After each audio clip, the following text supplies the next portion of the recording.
নমস্কার। আপনার কি কখনো মনে হয়েছে যে আপনি একটা অদৃশ্য চক্রের মধ্যে আটকে গেছেন? একটা এমন চাকা যা শুধু ঘুরেই চলেছে, কিন্তু আপনাকে কোথাও নিয়ে যাচ্ছে না। মাসের শুরু আর মাসের শেষ, এই দুই বিন্দুর মধ্যেই যেন জীবনটা বাধা পড়ে গেছে। যদি আপনার এমনটা মনে হয়, তাহলে আজকের কথাগুলো আপনার জন্য। আজ আমরা টাকা পয়সার অভাব নিয়ে কথা বলবো না, আমরা কথা বলবো সেই মানসিকতা নিয়ে যা আমাদের ওই অভাবের মধ্যে আটকে রাখে। আমরা কথা বলবো দরিদ্রতা থেকে বের হওয়ার মানসিকতা নিয়ে। প্রথমেই একটা সত্যি কথা মেনে নিতে হবে, দরিদ্রতা শুধু একটা অর্থনৈতিক অবস্থা নয়, এটা একটা মানসিক অবস্থাও বটে। এটা এমন একটা চশমা যা দিয়ে আমরা পুরো পৃথিবীকে দেখি। আর এই চশমার কাঁচটা হয় ভয়, হতাশা আর সীমাবদ্ধতার কাঁচ। যখন একজন মানুষ দীর্ঘদিন ধরে অভাবের মধ্যে থাকেন, তখন তার চিন্তাভাবনার মধ্যে কয়েকটা জিনিস অজান্তেই ঢুকে পড়ে। যেমন প্রথমটা হলো অভাবের মানসিকতা বা স্ক্যারসিটি মাইন্ডসেট, মানে সবসময় নেই নেই ভাবনা। আমার কাছে যথেষ্ট টাকা নেই, যথেষ্ট সুযোগ নেই, যথেষ্ট সময় নেই। এই নেই শব্দটা আমাদের মাথায় এমনভাবে গেঁথে যায় যে আমরা কি আছে বা কি করা সম্ভব সেটা দেখতেই পাই না। আমাদের ফোকাস সবসময় থাকে সমস্যার উপর, সমাধানের উপর নয়। দ্বিতীয়ত, ঝুঁকি নিতে ভয় পাওয়া। যার কাছে হারানোর মতো অনেক কিছু আছে সে ঝুঁকি নিতে পারে, কিন্তু যার কাছে আছেই সামান্য, সেই ওই সামান্যটুকু হারানোর ভয়ে সিটিয়ে থাকে। নতুন কোনো কাজ শুরু করতে ভয়, নতুন কিছু শিখতে ভয়, চাকরি বদলানোর কথা ভাবতে ভয়। এই ভয়টা আমাদের একটা অদৃশ্য খাঁচায় বন্দি করে রাখে। আমরা ভাবি যা আছে, যেভাবে চলছে চলুক, এর থেকে খারাপ কিছু হওয়ার চেয়ে এটাই ভালো। কিন্তু আমরা ভুলে যাই এই নিরাপদ থাকাটাই আসলে সবচেয়ে বড় ঝুঁকি, কারণ এটা আমাদের এগোনোর সব পথ বন্ধ করে দেয়। তৃতীয় যে জিনিসটা আমাদের আটকে রাখে তা হলো তাৎক্ষণিক প্রাপ্তির লোভ বা ইনস্ট্যান্ট গ্র্যাটিফিকেশন। যখন ভবিষ্যৎ অনিশ্চিত মনে হয়, তখন মানুষ বর্তমানকে আঁকড়ে ধরতে চায়। দূরের ভালো কিছুর চেয়ে কাছের ছোট আনন্দই ভালো, এই চিন্তা আমাদের পেয়ে বসে। মাস শেষে পাওয়া সামান্য মাইনে দিয়ে একটা ভালো কোর্সে ভর্তি না হয়ে আমরা হয়তো একটা দামি মোবাইল কিনে ফেলি, কারণ কোর্সটার ফল পেতে সময় লাগবে, কিন্তু মোবাইলটা হাতে পেলে আনন্দটা সঙ্গে সঙ্গে পাওয়া যাবে। এই ছোট ছোট তাৎক্ষণিক আনন্দের লোভ আমাদের দীর্ঘমেয়াদী লক্ষ্য থেকে সরিয়ে দেয়। আর সবচেয়ে মারাত্মক যে মানসিক বাধা, তা হলো নিজেকে ভুক্তভোগী বা ভিকটিম ভাবা। আমার ভাগ্য খারাপ, আমার পরিস্থিতি খারাপ, সরকার খারাপ, সমাজ খারাপ, শব্দ অন্যের বা পরিস্থিতির। এই ভাবনাটা খুব আরামদায়ক, কারণ এটা আমাদের সব দায়িত্ব থেকে মুক্তি দেয়। যখন আমরা ভাবি যে আমাদের নিয়ন্ত্রণের বাইরে থাকা কোনো শক্তি আমাদের জীবন চালাচ্ছে, তখন আমরা চেষ্টা করাটাই ছেড়ে দিই। আমরা মেনে নিই যে এটাই আমাদের নিয়তি। কিন্তু সত্যিটা হলো, আপনার পরিস্থিতি আপনার জীবনকে প্রভাবিত করতে পারে, কিন্তু আপনার পরিস্থিতিই আপনি নন। আপনার বর্তমান অবস্থা আপনার শেষ ঠিকানা নয়। এই চক্র থেকে বের হওয়ার প্রথম এবং সবচেয়ে গুরুত্বপূর্ণ ধাপটা আপনার মাথার ভেতরেই শুরু করতে হবে। তাহলে কিভাবে শুরু করবেন এই মানসিকতার পরিবর্তন? প্রথমেই 100% দায়িত্ব নিন। হ্যাঁ, আপনার জীবনের সমস্ত কিছুর জন্য আপনিই দায়ী। এই কথাটা শুনতে হয়তো খুব কঠিন লাগছে, কিন্তু এটাই মুক্তির একমাত্র পথ।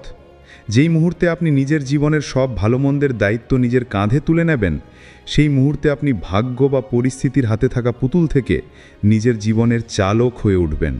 দোষারোপ করা বন্ধ করুন, তার বদলে নিজেকে প্রশ্ন করুন যে এই পরিস্থিতিতে আমি কি করতে পারি। এই একটা প্রশ্ন আপনার পুরো দৃষ্টিভঙ্গি বদলে দেবে। দ্বিতীয়ত, আপনার শব্দ চয়ন বদলান। নিজের সাথে নিজে যেভাবে কথা বলেন, সেটা আপনার জীবনকে তৈরি করে। আমি এটা পারবো না বলার বদলে বলুন, আমি এটা কিভাবে করতে পারি। আমার কাছে টাকা নেই বলার বদলে বলুন, আমি টাকা কিভাবে জোগাড় করতে পারি। এটা অসম্ভব বলার বদলে বলুন, এটা সম্ভব করার জন্য প্রথম পদক্ষেপটা কি হতে পারে। দেখুন, আপনার মস্তিষ্ককে যখন আপনি প্রশ্ন করবেন, সে উত্তর খোঁজা শুরু করবে। কিন্তু যখন আপনি একটা নেতিবাচক নিঃসিদ্ধান্ত জানিয়ে দেবেন, তখন সে চেষ্টাই করবে না। তৃতীয় এবং অত্যন্ত জরুরি বিষয় হলো শেখা। জ্ঞান হলো এমন এক মুদ্রা যা কখনো পুরনো হয় না।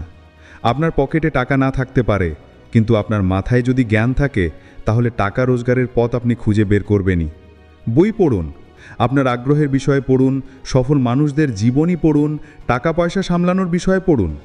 এখন তো ইউটিউবে বিনামূল্যে কত কিছু শেখা যায়। একটা নতুন দক্ষতা অর্জন করুন। হতে পারে সেটা কম্পিউটারের কোনো কাজ, হতে পারে কথা বলার দক্ষতা, বা হতে পারে কোনো হাতের কাজ। প্রতিদিন অন্তত 30 মিনিট কিছু শেখার জন্য সময় দিন। এই ছোট বিনিয়োগটা আপনার ভবিষ্যতের সবচেয়ে বড় সম্পদে পরিণত হবে। চতুর্থত, টাকার সাথে আপনার সম্পর্কটা ঠিক করুন। টাকাকে ভয় পাবেন না বা ঘৃণা করবেন না। টাকাকে একটা হাতিয়ার হিসেবে দেখুন, যা দিয়ে আপনি আপনার জীবনের লক্ষ্য পূরণ করতে পারবেন। আয়ের চেয়ে ব্যয় কম করার অভ্যেস করুন। শুনতে খুব সাধারণ মনে হলেও এটাই আর্থিক স্বাধীনতার মূল ভিত্তি। একটা বাজেট তৈরি করুন।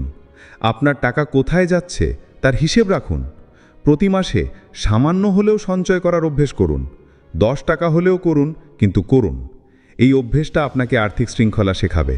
আর বাজে ঋণ, মানে যে ঋণ আপনার পকেট থেকে টাকা বের করে নেয়, যেমন ক্রেডিট কার্ডের বড় বিল বা অপ্রয়োজনীয় জিনিস কেনার জন্য নেওয়া লোন, সেগুলো থেকে দূরে থাকুন। পঞ্চমত, দীর্ঘমেয়াদী পরিকল্পনা করুন।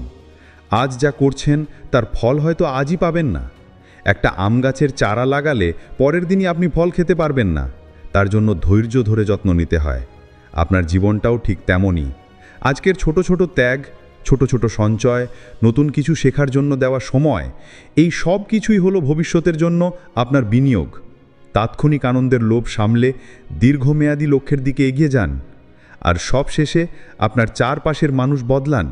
বলা হয় আপনি আপনার সবচেয়ে কাছের 5 জন মানুষের গড়। আপনি যদি সারাদিন এমন মানুষের সাথে মেশেন যারা শুধু অভিযোগ করে, হতাশায় ভোগে আর চেষ্টা করার আগেই হার মেনে নেয়, তাহলে আপনিও তাদের মতো হয়ে যাবেন। এমন মানুষের সঙ্গ খুঁজুন যারা পজিটিভ, যারা আপনাকে স্বপ্ন দেখতে সাহস যোগায়, যারা নিজেরা জীবনে কিছু করার জন্য চেষ্টা করছে। যদি আশেপাশে এমন মানুষ না পান, তাহলে বইয়ের মাধ্যমে, ইন্টারনেটের মাধ্যমে সফল মানুষদের সান্নিধ্যে আসুন। তাদের চিন্তা ভাবনা, তাদের কাজের ধরন অনুসরণ করার চেষ্টা করুন। মনে রাখবেন, দরিদ্রতা থেকে মুক্তি পাওয়ার লড়াইটা প্রথমে ব্যাংকে নয়, আপনার মস্তিষ্কে জিততে হয়। আপনার চিন্তা ভাবনা যখন বদলাবে, তখন আপনার কাজ বদলাবে। আপনার কাজ যখন বদলাবে, তখন আপনার অভ্যেস বদলাবে। আপনার অভ্যেস যখন বদলাবে, তখন আপনার ভাগ্য বদলাতে বাধ্য। এই পথটা সহজ নয়। অনেকবার আপনি ব্যর্থ হবেন, হোঁচট খাবেন, পুরনো অভ্যেসগুলো বারবার ফিরে আসতে চাইবে। কিন্তু আপনাকে লেগে থাকতে হবে। প্রতিটা ছোট সাফল্যকে উদযাপন করুন।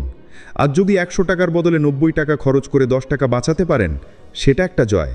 আর যদি টিভি দেখার বদলে 20 মিনিট একটা বই পড়েন, সেটাও একটা জয়। এই ছোট ছোট জয়গুলোই আপনাকে এগিয়ে যাওয়ার শক্তি যোগাবে। আপনার ভেতরের সম্ভাবনা অফুরন্ত। পরিস্থিতি বা অতীত আপনাকে সংজ্ঞায়িত করতে পারে না। আপনি আপনার জীবনের গল্পটা নতুন করে লেখার ক্ষমতা রাখেন। শুধু দরকার একটা সিদ্ধান্ত, দায়িত্ব নেওয়ার সিদ্ধান্ত, বদলানোর সিদ্ধান্ত এবং ভয়কে জয় করে প্রথম পদক্ষেপটা নেওয়ার সিদ্ধান্ত। আর সেই প্রথম পদক্ষেপটা আজই নিন, এখনই নিন। ধন্যবাদ।